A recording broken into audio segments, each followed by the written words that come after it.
Assalamualaikum warahmatullahi wabarakatuh.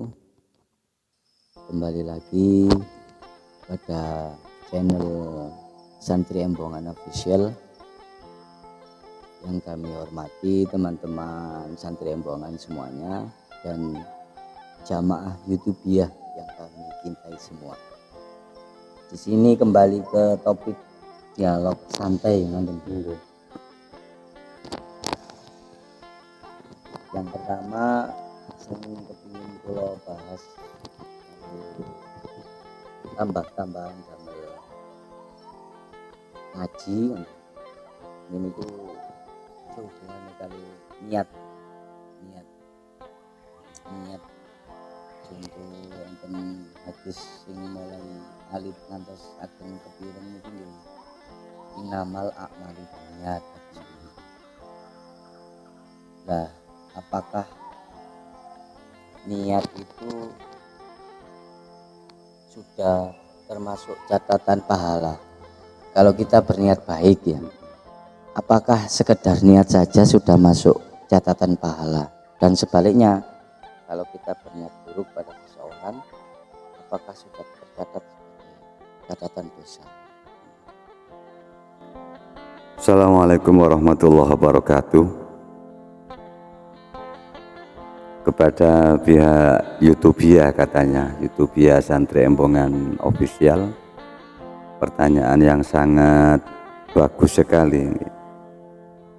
Innamal a'malu binniyah, apakah seseorang itu hanya sekedar niat baik, apakah sudah diberikan amal baik juga kepada Allah, apakah sudah diberi suatu berkah amal? Di hadis-hadis yang lain sudah dijelaskan, seseorang yang hanya berniat amalia baik itu sudah diberikan amal oleh Allah, oleh ganjaran oleh Allah, dalam arti seseorang yang diberi pancaran nur ilahi dan orang-orang pilihan itu diberikan suatu pilihan yang terbaik, artinya niat yang baik. Orang tidak mungkin bisa berniat baik kalau tidak diberi pancaran kebaikan dari Allah Subhanahu wa Ta'ala. Walaupun seseorang itu kedepannya masih belum bisa melakukan kebaikan, itu artinya diberi amal, diberi ganjaran oleh Allah. Dan seseorang apabila berniat buruk, berperilaku buruk, jelek, apakah diganjar juga oleh Allah, apakah diberi hukuman oleh Allah? Secara fikih tidak. Secara fikih tidak. Kalau amalia hanya sekedar niat baik, itu ada nilai poin 1 atau 10. Kalau dia melakukan niat kebaikan itu dilakukan, dikerjakan, akan ditikelkan oleh Allah, dilipat gandakan oleh Allah. Dan akan tetapi kalau orang itu hanya niat buruk, itu di ilmu fikih tidak diganjar, tidak dilipatkan, artinya tidak diberi tulisan oleh Allah amalia yang buruk. Cuman kalau menurut orang-orang sufi, orang-orang tasawuf, kalau seseorang itu mempunyai niatan jelek, kalau itu terus dipelihara, maka bisa jadi itu akan terjadi, bisa menutupi hati-hati kita, bisa menutupi nafsu-nafsu kita mungkin bertambah. Karena apa? Dzon, prasangka kita jelek. Akhirnya apa? Kita di dalam diri ini walaupun niat jelek tidak dilakukan, cuman kita membangun dari sifat kita sendiri. Asalnya tidak ada apa-apa, tapi kita mempunyai dzon, prasangka keburukan, prasangka yang jelek kepada orang lain. Itu niat, maka kedepannya bisa membentuk karakter orang tersebut bisa menjadi jelek. Itu bahaya, walaupun tidak dicatat amalia yang buruk, cuman kedepannya bisa merubah sifat mental orang tersebut atau diri kita sendiri. Mungkin seperti contoh, nanti malam aku tak mau ambil pepayanya si fulan, Tapi ini kan membangun di dalam diri mental kita sendiri, walaupun memang tidak dicatat. Amalia niat orang itu buruk dicatat kalau melakukan, mengerjakan baru dicatat. Itu intinya kemudian urusan niat buruk dan baik. Kalau amalia niat baik tetap dicatat oleh Allah Subhanahu wa taala, kalau dikerjakan dilipatkan gandakan. Itulah keistimewaan kebaikan, karena kebaikan itu nadroh, orang-orang pilihan. Banyak orang diberi kesempatan oleh Allah untuk mengerjakan atau melakukan kebaikan, tapi mereka tidak bisa mengerjakan. Banyak orang diberi kesempatan, kesehatan, bahkan kemampuan, tapi tidak bisa berangkat, berarti tidak dipilih oleh Allah untuk melakukan kebaikan. Justru orang itu dikasih pas-pasan hidupnya mungkin, atau kesehatan yang kurang mumpuni, tapi dia istiqomah. Nah, termasuk orang-orang pilihan. Makanya bersyukur betul kita semua masih dibimbing oleh Allah, diberi hidayah oleh Allah, bisa belajar terus menuju jalan kebaikan. Mungkin sementara itu apa Imam ya. Mungkin yang lain. Setelah niat, setelah kita berniat, berarti kan ada kiat-kiat untuk menuju niat yang tadi. Maksudnya ini sak badani niat itu kan harus ada kekuatan, harus ada konsisten. Iya, betul. Harus ada perbuatan yang sesuai dengan niat ya. Nah, kadang itu kan kita wis berniat baik, ternyata di tengah perjalanan itu terjadi rintangan-rintangan untuk menjadi gak sido baik, gini maksudnya niku kiat-kiat ben tip-tip tipe niat niku ben selaras lah antara awal sampai akhir, kan sering terjadi boten sido karena kondisi lapangan. Satu mungkin tip kita bersama, masih kami di sini masih belajar untuk menuju kebaikan. Cuma kita bersama-sama untuk bermudzakarah, saling mengingatkan. Bukan masalah gimana-gimana, intinya bagaimana sih kita ini, tip-tip untuk terus bisa konsisten belajar kebaikan, tidak hanya sekedar niat. Kalau memang sudah niat baik, satu minimal keadaan, kondisi harus dirubah, Mungkin contoh, kami ini setiap hari kumpul pada anak-anak yang sering berkadang. Kalau ingin berubah ya harus secara teman, kumpulan, itu harus dirubah. Kalau memang ada niatan, kita ingin niat baik, tidak minum khamr, tapi kita kumpul sering kepada anak-anak yang suka minum khamr, ya sulit, berarti tidak ada konsisten. Kalau memang betul-betul ingin niat tabayatubu taubatan, ingin taubat kembali kepada Allah, tabayatubu ayroja arruju'a ilallah, artinya kembali kepada Allah. Kalau memang kita itu semua betul-betul ingin kembali, harus konsisten bagaimana jalan-jalan yang menuju Allah. Satu, kiatnya itu apa yang menjadikan kita itu buruk. Oh, ternyata saya berteman kepada anak ini sering diajak buruk. Ya sekedar teman, cuman jangan ikut-ikutan, harus berubah, cari teman yang baik menurut kita. Mungkin kita kumpul sama anak ini sering diajak dugem, mungkin ya cari orang yang tidak ajak dugem, mungkin cari-cari solusi teman-teman yang baik, mungkin secara Islamiyah, mungkin walaupun tidak Islamiyah betul, yang menuntun kita, perilaku kita, itu satu. Kegiatan positif, kegiatan dirubah. dari niat pribadi. Kalau memang ada niatan taubat loh, kalau memang taubat tujuannya ke Porong tapi lari ke Mojokerto kan ndak lucu. Berarti hanya niatan. Allah lebih tahu niat kita itu sungguh-sungguh apa itu tidak, itu Allah lebih tahu. Kalau kita hanya kapok-kapok lombok, kalau bahasa orang Jawa itu hanya sekedar ya tunggu nanti Allah akan memberikan suatu cobaan yang lebih hebat kepada kita semua. Intinya kiat yang paling utama niat. Apa yang menjadikan kita itu perilaku itu buruk, yaitu kita rubah. Mungkin sering diajak macam-macam, ya dirubahlah. Minimal kumpulan teman harus dirubah, lingkungan, keadaan. Lah lingkungan saya kecuali satu desa itu seperti itu semua, ya harus hijrah, tapi tidak mungkin kan satu desa secara kondisil. Cuma kadang-kadang aneh zaman sekarang itu, memang kadang-kadang lebih mengutamakan teman-teman yang seperti itu tapi melalaikan kondisi keluarga. Itu banyak terjadi. Mungkin salah satu tip itu harus dirubah. Tidak banyak tips sebenarnya.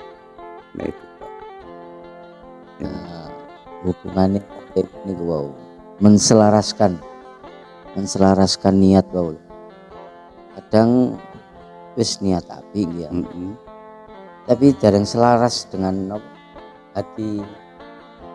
Bentrok kali pikiran, kadang aku api engkok disauri taga kayak mantan ada timbul menselaraskan antara pikiran, hati, terus perbuatan itu kan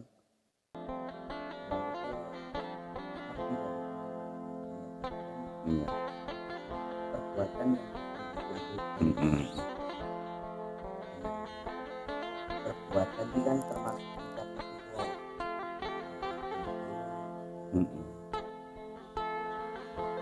sinkronis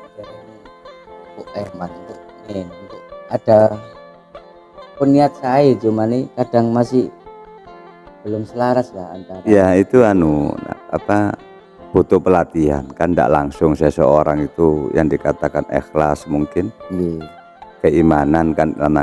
Makanya itu iman itu macam-macam, ada khawas, mungkin hanya khusus, mungkin umum.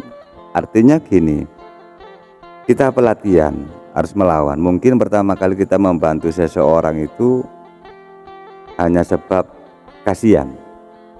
Yang kedua kita membantu mungkin supaya kita dipuji atau dipuja-puja. Memang seperti itu prosesnya. Harus kita kepingin ikhlas, kepingin kiat-kiat iman tambah, harus belajar tidak ikhlas dulu. Ya harus ada paksaan. Yang kedua harus ada ilmunya. Seseorang itu bisa dikatakan bisa berjalan harus paham ilmunya. Tidak mungkin seseorang itu bisa naik sepeda motor kalau tidak tahu tekniknya. Gimana tekniknya? Minimal ada guru yang memberikan tuntunan, pengayoman kepada kita. Tidak bisa seseorang itu langsung ikhlas, langsung baik, menjelaskan. Itu butuh transisi step by step, bertahap. Nanti itu dengan sendirinya kita akan biasa itu pun kita mengerjakan kebaikan itu biasa. Itu pun masih belum finish. Kadang biasa ternyata kita sudah baik pada orang, mungkin seperti saudara, akan tetapi suatu ketika orang tersebut menjengkelkan. Akhirnya hati ini setan mencari masalah di hati. Akhirnya kita timbullah tidak ikhlas, mengungkit-ungkit. Itu termasuk penyakit dalam hati kita. Makanya hati, masalah perilaku, masalah niat, masalah ikhlas, kiat-kiat itu terus dilatih. Di dalam hal seperti itu pun tidak ada finishnya. Artinya ketidakmampuan kita memang. Makanya tidak ada orang itu saya sudah ikhlas, saya sudah sabar, tidak ada. sabar. Kalau memang sabar, nanti dikasih oleh Allah cobaan yang lebih berat. Mampu nggak sabar lagi, sudah mampu dikasih lagi, dikasih cobaan, minta tolong, kasih mungkin terus. Di satu belum selesai, dua mungkin keluarga belum selesai, tetangga mungkin belum selesai, mungkin saudara, teman dan sebagainya. Terus ternyata cobaan itu terus datang karena kita masih hidup dan memang dihidupkan oleh Allah. Hidup itu penuh dengan cobaan. Artinya secara mental psikis, kalau kita merasa tidak mampu, apa yang timbul terakhir? Sifat tawadhu, rasa rendah diri, sadar diri. Kita masih belum ikhlas betul, kita masih belum sabar betul, belum kuat betul. Kita masih belajar untuk bertawakal, pasrah. Wong pasrah, kita masih mengungkit. Kalau pasrah kan tidak ada kata ungkit. Mungkin sebatas itu, menyelaraskan itu tidak bisa langsung, apa Imam ya, tidak bisa. Tetap hubungan antara niat dengan ikhlas butuh proses, berkesinambungan. Makanya sabar, ikhlas, apa tadi, niku proses terus. Selama manusia itu dikasih kehidupan oleh Allah, sabar itu terus, tidak ada putus kesabaran. Kalau sabar itu ada putus atau habis, itu dikatakan masih belum sabar. Sabar itu tidak ada habis-habisnya. Kan mungkin kita semua itu sering mendengar kalimat sabarku sudah habis, kan gitu. Padahal sabar itu tidak pernah habis. Kalau seseorang mengatakan sabarku sudah habis, berarti masih belum sabar. Intinya gitu, sulit. Karena hidup ini cobaan, gitu loh. Pokoknya hidup itu cobaan. Kalau tidak ingin dicoba, jangan hidup. Kalau jangan hidup berarti mati. Ya mati kan tinggal di taraf, ditanyai sama malaikat, baik apa buruknya kita semua. Yang jelas banyak buruknya. Ya mungkin yang lain, atau masih lanjut tak paham?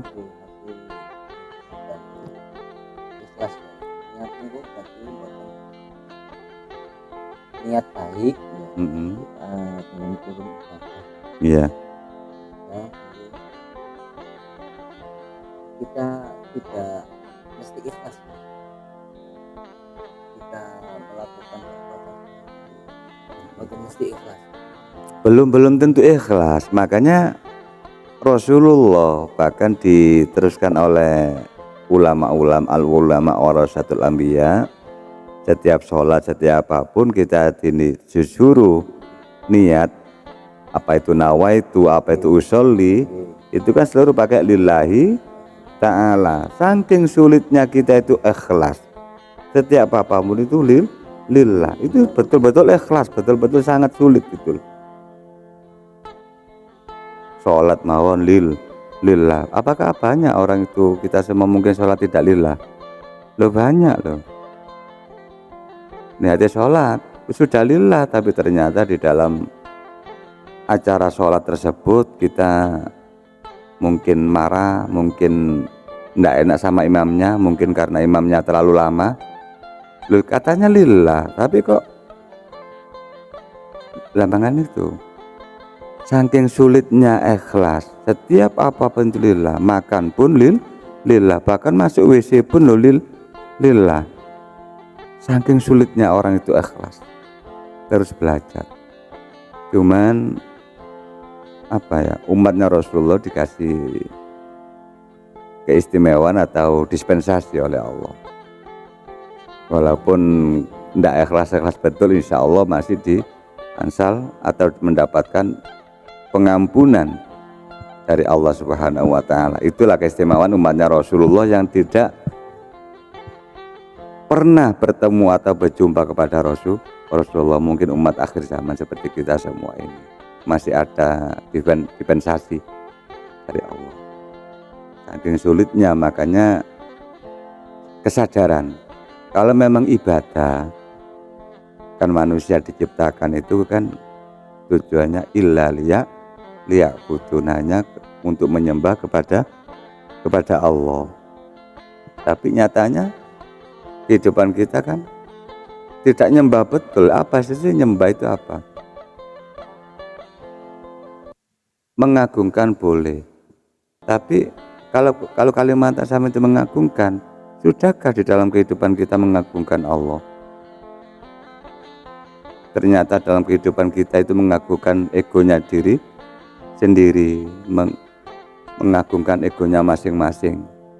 Kalau memang mengagungkan, kalau ibadah kita aplikasi sebagai mengabdi kepada Allah Subhanahu wa Ta'ala, kalau memang mengabdi, sudahkah kita itu mengabdi kepada Allah? Makanya apapun diniati karena Allah, makan pun karena Allah, bahkan nikah pun karena Allah. Kalau memang karena Allah, tidak ada rumah tangga itu saling berselisih paham. Kalau memang kerja itu niatnya karena ibadah kepada Allah, tidak ada ibadah itu saling sikut-sikutan, saling membuli antara satu dengan yang lain, tidak ada. Kalau di pasar itu niatnya ibadah karena Allah, tidak ada saling iri-iri dan hasud antara satu dengan yang lain. Kalau memang konteksnya ngabdi ibadah kepada Allah. Ternyata di dalam perilaku kita setiap harinya itu sering ingkar, kadzabta, berbohong kepada Allah, membohongi dirinya sendiri. Kalau mengaplikasikan ibadah itu gimana? Menyembah. Sudahkah kita itu menyembah kepada Allah? Kalau hanya menyembah pada waktu sholat aja, puasa saja, lah di luar sholat, banyak mana kita sholat 5 waktu dengan kehidupan setelah sholat? Kalau toh memang sholat itu diambil pukul rata-rata 5 menitan, mungkin sehari 25 menit, sisanya kemana? Kalau memang kita itu mengaplikasikan ibadah itu menyembah, 23 menit lebih itu kita nyembah apa? Tidak, itu banyak kebohongan, banyak kemunafikan di dalam diri ini. Loh, gini kok kita semua mengaku sudah baik, mengaku sudah jernih, mengaku, yang lucu lagi itu mengaku anak soleh, mengaku orang soleh kok ngaku. Justru kalau dia itu soleh, maka dengan betul perilakunya akan berhati-hati, tambah baik. Tidak ada rasa hasud, iri antara satu dengan yang lain, tidak ada itu. Saling ta'awanu, saling tolong menolong.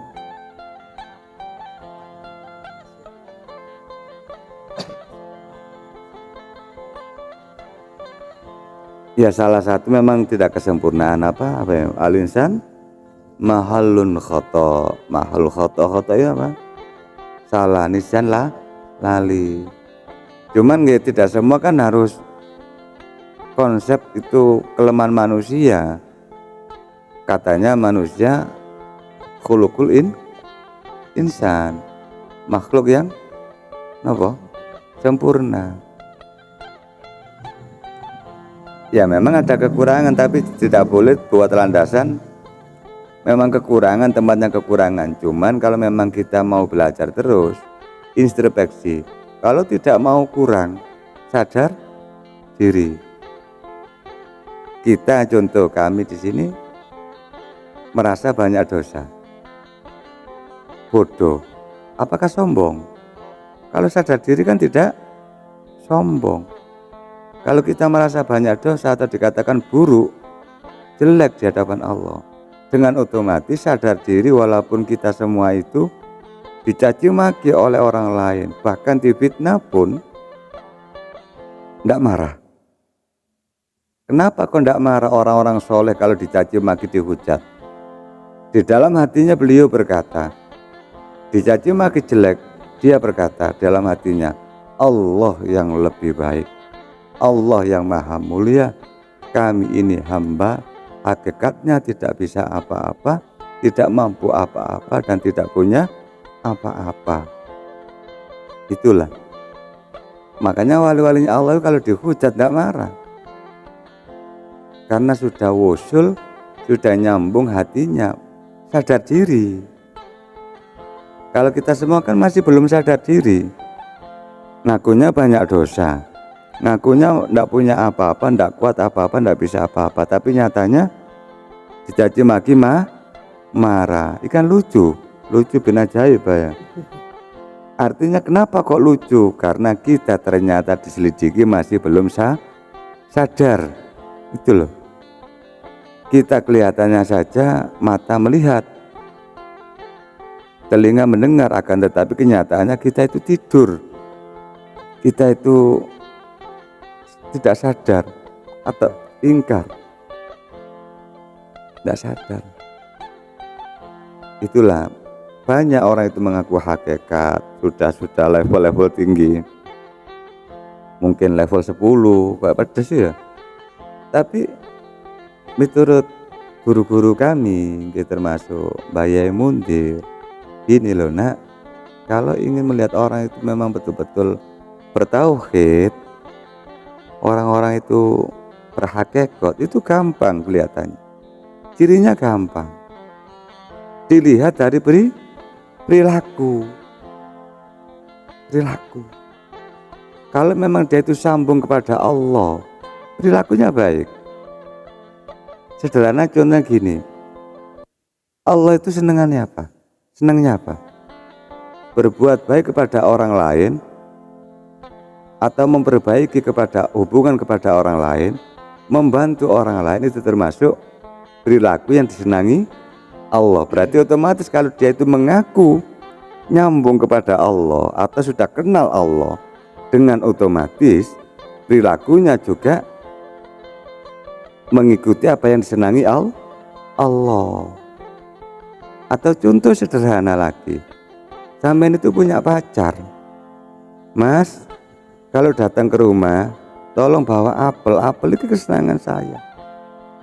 Tapi sampean datang tidak membawa apel, mungkin membawa keres atau jeruk. Lah kira-kira padahal keres jeruk itu alergi pacarmu. Gimana respon pacar? Loh, masuk. Cuma manusia itu ketutupan ego, akhirnya logikanya enggak masuk. Betul. Nafsu, sebenarnya nafsunya sendiri.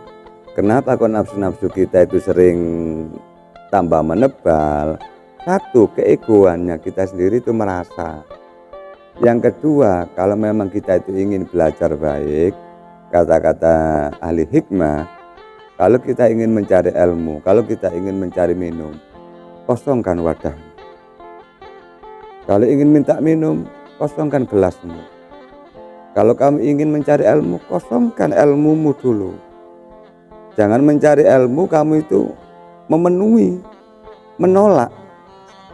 Iya, itulah makanya panjenenganipun Syekh Abil Hasan Asyadzili sebelum jadi wali, beliau itu menjadi cendekiawan pemerintahan, ilmu apapun itu bisa. Alim beliau. Suatu ketika berjalan di pesisir, ada gubuk kecil. Di situ ada guru ngaji, muridnya mungkin sedikit, mungkin 3, mungkin 4 itu. Berhenti beliau Syekh Abil Hasan Asyadzili itu. Berhenti melihat, kata pengikutnya atau santri, ya saya kenapa berhenti, kan itu kan pengajian di kampung, mungkin kita remeh. Enggak, apa kata beliau, kok saya rasakan itu di dalam hatiku tenang. Semua ilmu, semua kitab saya sudah hafal, kata beliau. Tapi ini beda. Masuklah sang beliau sah itu.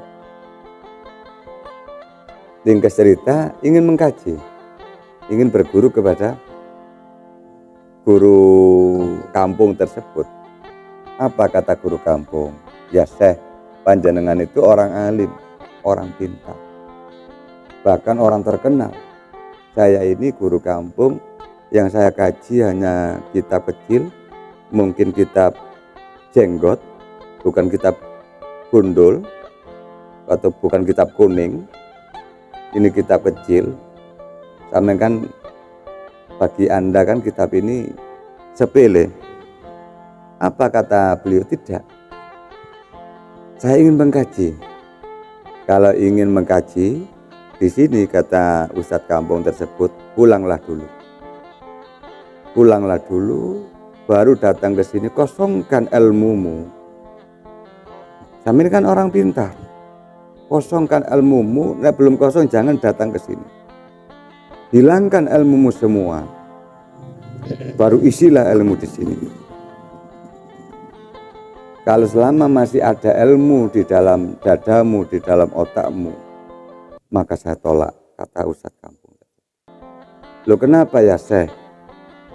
Yang saya baca ini bukan kitab besar, bukan kitab yang gimana-gimana, kitab kecil, jenggot. Kalau saya baca mungkin secara rofaknya salah, mungkin secara nasabnya salah, mungkin gramatikanya salah. Sampean mungkin membantah, sering bantah, ngeyel. Mungkin saya menerangkan ngeyel karena sampean lebih pintar secara keilmuan, lebih mengetahui. Akhirnya gimana? Wakilah 3 hari, wakilah 7 hari panjenengan pun Syekh Abil Hasan Asyadzili itu tafakur, walhasil dibukalah oleh Allah, diberi hidayah, hilang semuanya, langsung kewalian dikasafna oleh Allah. Baru datang ke panjenengan pun Ustadz kampung tersebut dengan kosong. Ternyata bertemu, baru satu ngaji diangkat kewaliannya lagi. Diangkat, ternyata siapa beliau? Nabiullah Khidir alaihis. Itu loh. Itu yang pengingat kepada kita semua. Makanya kita itu kadang mengkaji dimanapun, terkadang kita tidak mengosongkan egonya dulu. Ego. Belum mengkaji, kadang sudah memandang remeh. Ya, sampai kapanpun kita akan jauh dari kebenaran. Pada kebenaran itu nyata. Dan sering kebenaran yang sering kita langgar, kita ingkari. Itulah masalahnya. Ya. Mungkin ada yang lain atau lanjut itu yang belum paham. Ya. Berarti memang keikhlasan itu sulit dalam ibadah. Itu mencapai keikhlasan itu terakhir nopo maksudnya itu bukan grade pertama ya. Ikhlas niku memang bukan tujuan. Maksudnya enten boten itu mon hadis inamal a'malu bil ikhlas. Nggih. Hadis yang membahas tentang pentingnya keikhlasan loh. Semangat awal kan memang iya. Harus ada poin keikhlasan.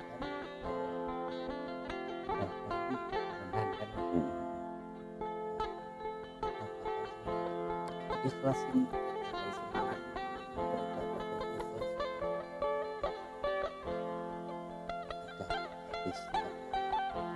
enggak kan sudah dikasih peringatan kepada dari Rasulullah Shallallahu Alaihi Wasallam itu segala sesuatu itu kan ada niat lillahi ta'ala, artinya saling bersandingan, saling bersama gitu loh. Ikhlas itu saling bersama, saling berjalan berjajar, intinya di situ. Terus kiatnya langsung belajar. Seandainya gini, saya minta kasih poin. Kalau sampean oke lah sudah ikhlas, Bisa nggak orang mengaku ikhlas? Karena kita hidup di dunia. Nah, makanya ikhlas itu ada tingkat-tingkatan. Kalau memang ikhlasnya itu khawasul khawas, ikhlasnya para rasul, yang tidak mampu kita. Bahkan Rasulullah aja tidak diminta itu, ya Rasul kok baik jubahnya, dikasihkan kok. Mungkin saiki apa imam kok saya sepeda sampean kok baik, ditinggalkan malah bingung iki. Gitu masalah, karena betul mawon ambil aja. Kenapa bingung? Iki jane sing waras sing njaluk apa sing kan gitu nggih. Masalah. Tahapan. Artinya kesadaran. Kalau orang itu sadar, ini nanti itu levelnya itu kalau naik tambah tinggi. Tidak ada itu kalimat ikhlas sabar, tidak ada, hanya Allah pun. Tidak ada. Kan tidak. Jadi Niatan hanya menjernihkan niatan, memperbaiki terus. Kalau sampean sudah tidak ada ceritanya itu wali atau rasul mengaku ikhlas itu, tidak ada itu. Bahkan Rasulullah mau tidak ada itu menceritakan kalau ikhlas seperti saya, tidak ada itu. Kalau seseorang dikatakan ikhlas bisa kok dikriteriai, dilihat dari kriterianya itu bisa. Sama orang mengaku wusul kepada Allah atau nyambung kepada Allah atau berhakikat kepada Allah, itu bisa dilihat daripada ending lakunya, perilakunya. Secara ciri, bukan mengaku. Makanya Rasulullah itu sahabat, Allah berfirman apa? Dilihat perilakunya. Makanya sahabat itu kebanyakan sami'na wa ata'na, hormat betul kepada Rasulullah. Contohnya istimewa. Kalau zaman sekarang ya minta maaf, mungkin tokoh-tokoh agama banyak memberikan peringatan, tapi dirinya sendiri tidak bisa memberikan contoh. Bersedekahlah, bantulah orang yang membutuhkan pertolongan. Dia sebagai ulama kaya malah tidak mau menolong. Alasannya buat santri, cuma saya cek itu tidak ada itu santrinya dikasih. Ya mungkin sebagian kecil aja gitu loh. Artinya terus berlanjut. Kerjenian niat niku wau sing dadosno lakune kenceng lurus ngoten. Iya. Kejernihan dari Kejernihan tambah baik, seseorang itu tambah baik, maka akan tampak perilakunya itu tambah baik. Baik yang berhubungan langsung kepada Allah, hablum minallah wa hablum minan nas. Contoh sederhana, Rasulullah itu jarang sekali membahas masalah bab ubudiyah ya. Kalau sholat tahajud itu gini sujud sampai kaki Rasulullah bengkak, itu tidak pernah cerita kan. Yang ceritakan istri-istrinya. Kalau Rasulullah yang cerita kan boleh seakan-akan kan secara sunnah kita harus melakukan sebagai umat. Secara niat berarti Rasulullah itu tidak ikhlas kan gitu. Kalau sholat seperti saya itu gini kan boleh gitu nanti. Tapi apa yang ditunjukkan oleh Rasulullah? Perilaku. Bagaimana kepada sama tetangga, sama mungsuh, sama pejabat, sama orang yang butuh pertolongan. Malah justru yang sering ditunjukkan itu perilakunya. Banyak sholat kan hanya sekedar kewajiban. Sholat kewajiban, tidak harus marah-marah, sama ini softnya kurang lurus, dipukul atau dimarahi Rasul kan tidak itu. Kalau memang Rasulullah marah-marah, di mana banyak yang tidak diperintah termasuk jamaah sholat tarawih itu kan tidak disuruh kan. Ternyata sahabat melakukan jamaah. Tapi Rasulullah tidak menyuruh, tapi memperbolehkan. Akhirnya menjadi sunnah gitu loh. Yang baik monggo katanya gitu. Sekarang kan aneh kan, banyak toko gitu. Tidak mau nyebut dari sisi mana, pokoknya banyak toko merasa alim, merasa pintar, tapi tidak bisa memberikan contoh. Rasulullah contoh tok. Laqad kana lakum fi rasulillahi uswatun hasanah. Rumah tangga nyuntuh Kanjeng Nabi, secara dagang nyuntuh Kanjeng Nabi, secara sosial Kanjeng Nabi. Maik lucu-lucu zaman akhir itu, ngaku hakikat malah tidak bersosial, mengaku hakikat malah menyepelekan orang lain, alasannya bukan golongannya, alasannya masih kotor. Berarti Anda sudah hakikat, berarti sudah bersih gitu ah. Berarti kan secara tidak langsung mengaku. Contohnya apa? Menyepelekan, menjauh. Padahal Rasulullah kan tidak rahmatan lil alamin. Ya mungkin itu sementara hal-hal itu masih banyak kan kasus-kasus di tengah-tengah masyarakat ya, termasuk contoh-contoh tokoh. Ya masalah ini kami termasuk Mbak Yai Mundir itu almarhum sering memberikan bocoran-bocoran kepada kami sebagai santrinya itu. Makanya kami sering diam karena kami ketidakmampuan. Hanya sifat saya itu mengajak. Karena kami masih belum sempurna secara apapun belum sempurna. Tambah dikasih pemahaman oleh Allah, ternyata kesulitan, banyak dosa-dosa yang tampak, banyak kekurangan-kekurangan yang tampak pada diri kita ini. Secara sholat khusyuk yang gimana, masih belum khusyuk kami, masih belum khusyuk. Kalau memang orang itu khusyuk, dengan otomatis perilakunya baik. Cirinya orang khusyuk itu gampang. Bahkan Sayyidina Ali pun sering memberikan bocoran. Orang sholatnya khusyuk itu dilihat setelah sholat. Itu loh. Kalau memang khusyuk, perilakunya tambah baik, mengayomi, menuntun atau menolong orang lain. Bahkan tidak diminta pertolongan loh, dia itu ringan tangan, gampangan sama orang lain itu. Tidak mempersulit. Jadi pancaran dari keikhlasan, pancaran dari ketulusan wau saged ditingali dugi napa sing diperlakukan. Iya kan, kalau ikhlas kan lillah kan. Lillah itu gini, kalau mengaplikasikan gini, mungkin yang mudah ya. Lillah kan berarti kan sebab Allah atau karena Allah. Apa yang diinginkan Allah? Apa yang diingini Allah? Apa sing dikarepno Allah cara Jawa niki? Iku nek kula kali sampean wis secara naluri mengerjakan, yaitulah ikhlas. Ikhlas. Naluri apa yang disenangi Allah kita bisa mengerjakan.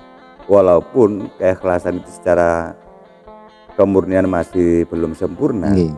Tapi kan masih senang bisa menjalankan, itulah yang dinamakan ikhlas. Karena lillah, ikhlas itu lillah. Gitu. Nah, masalah umum kan awam kan ikhlas apa-apa aja, kalau kita apa-apa saja yang kita kerjakan tidak diingat-ingat, itu kata ikhlas, yaitu orang umum dah. Cuma masa ngaji dari dulu itu tidak ada peningkatan kan gitu kan. Yang dikatakan ikhlas itu apa sih kan lillah. Lillah itu siapa? Karena Allah, kembali kepada Allah. Berarti apa yang disenangi Allah, apa yang dilarang Allah, kita bisa mengerjakan dan menjauhi, itulah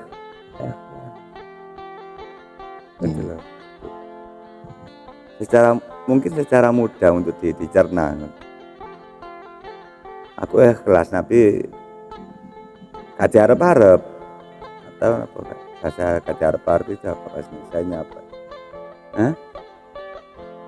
Tidak menunggu. Kok menunggu sih? Tidak menunggu balasan atau tidak mengharapkan ya. Tidak ada ingin ditimbal balik, hanya Allah.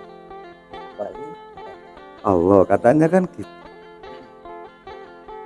Sebab apa kita berbuat baik? Karena itu perintah Allah. Kembalikan ke situ. Secara mudah sebenarnya. Makanya manusia itu dikasih akal kadang-kadang kurang untuk tatafakkarun. Kan di Quran ada itu tatafakkarun, takilun, ya akalan, ya pikiran. Nah, kalau sudah seperti itu, fahimun, fahamono, mampu enggak? Baru fa'ilun, lakonono, kerjakanlah, fa'ilun, kerjakan. Oh, ternyata tidak semudah apa yang dipikirkan.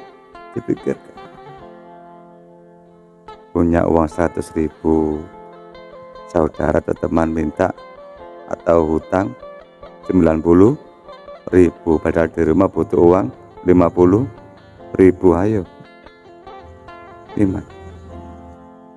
Ternyata tidak mudah. Nah, sampai ambil 80.000 keberatan, 50-50 aja ya. Gue kalau mungkin sampai yang 30 cari yang lain, main tak kasih 50.000. Masih ada apa itu? Akal. Ya enggak apa-apa lah. Memang level atau ukuran kita di situ, maka bertahap kan. Saking seringnya kita itu mengerjakan, akhir terbiasa, akhir keimanan di situ. Keimanan harus dikuatkan. Dengan apa? Pelatihan mengerjakan perintah dan menjauhi larang. Itu pelatihannya. Tidak bim salabim zaman hakikat langsung bisa, ndak bisa itu. Itu orang-orang pilihan. Ya, mungkin itu sementara, atau yang lain atau kurang paham. Habib tadi apa Habib.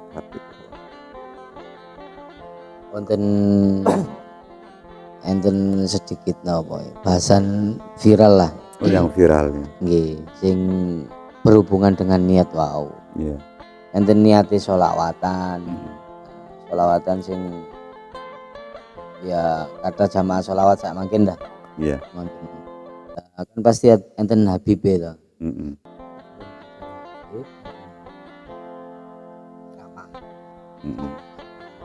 Wow, si penceramah saking arek iku mang niate sholawat kok diganggu penceramah ngono lho. Jadi niate niku wau sholawatan aku niate iki kaya ngoten.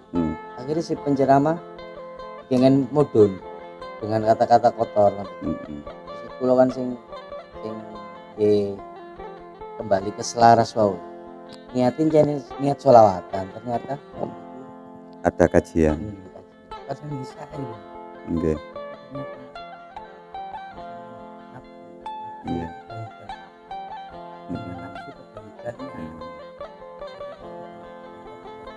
Yang lain.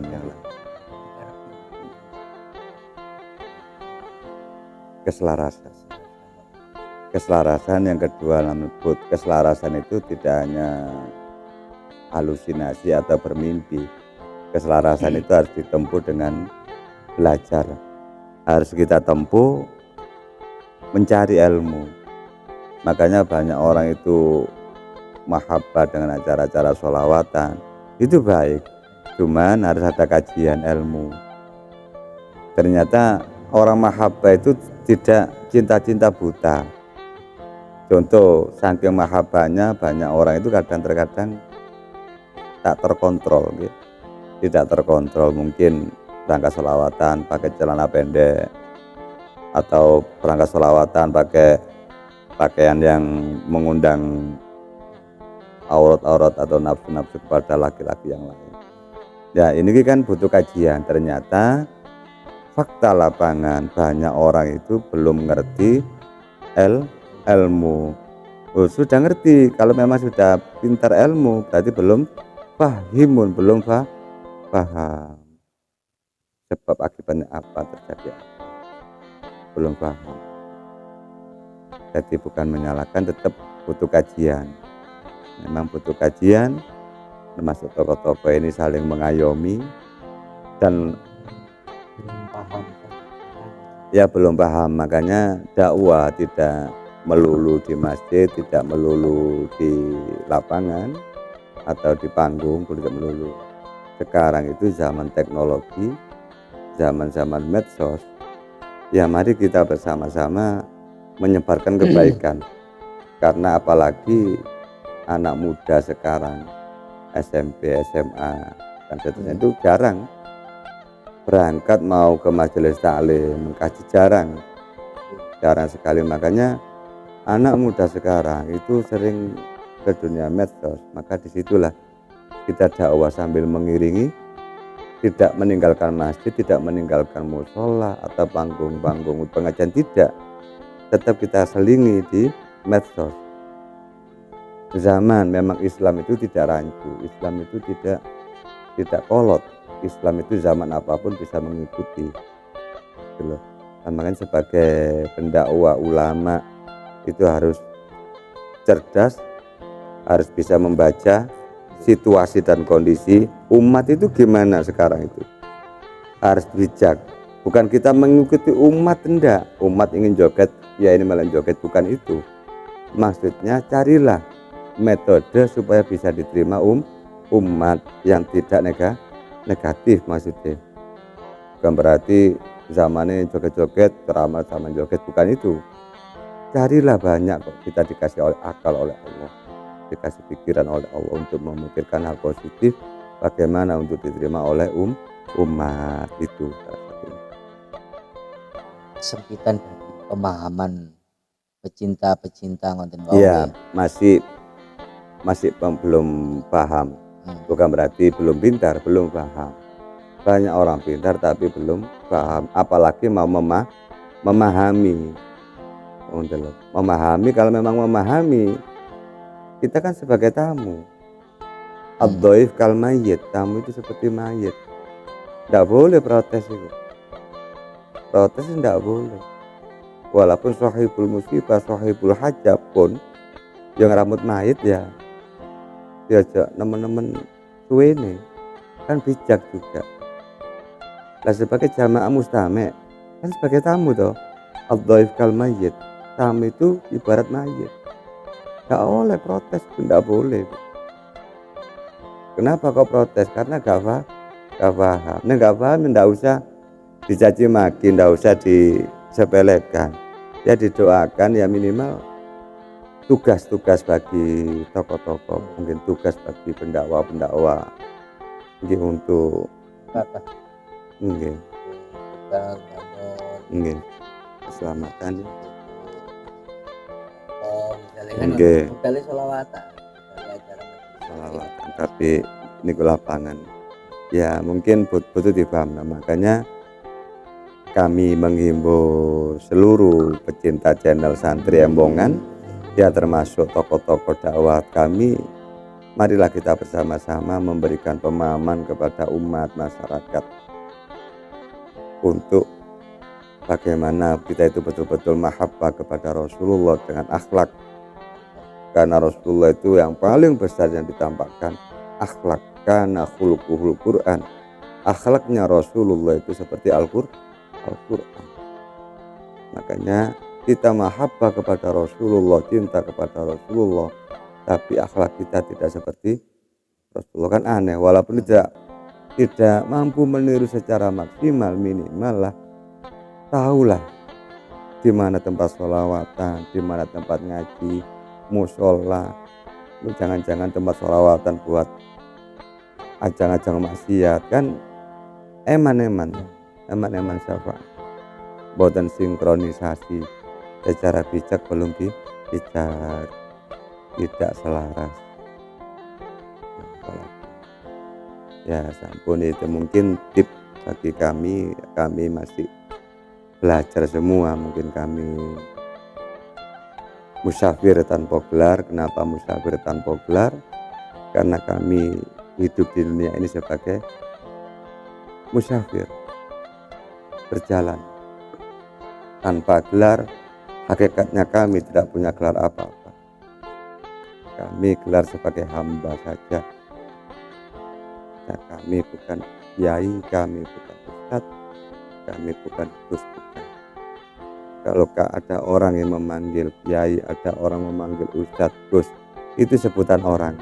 Cuma di dalam hati nurani kami sebagai musafir, sebagai hamba di hadapan Allah. Hamba itu pun belum layak, karena hamba yang belum menghambakan diri secara betul pada Allah. Intinya kami bersama-sama di channel Santri Embongan Official ini kami ingin memberikan pelajaran, saling meninggalkan jejak positif, ingin mengajak jamaah, ingin mengajak seluruh umat, bukan tidak pandang bulu, tidak pandang golongan, ras apapun. Selama orang itu mau diajak baik, silakan bergabung. Kami tidak mencari musuh, kami tidak mencari perlawanan, ingin mencari saudara, ingin mencari kebenaran secara hakul yaslib, hakul Islam, agama kami menuju ridho Allah Subhanahu wa Ta'ala.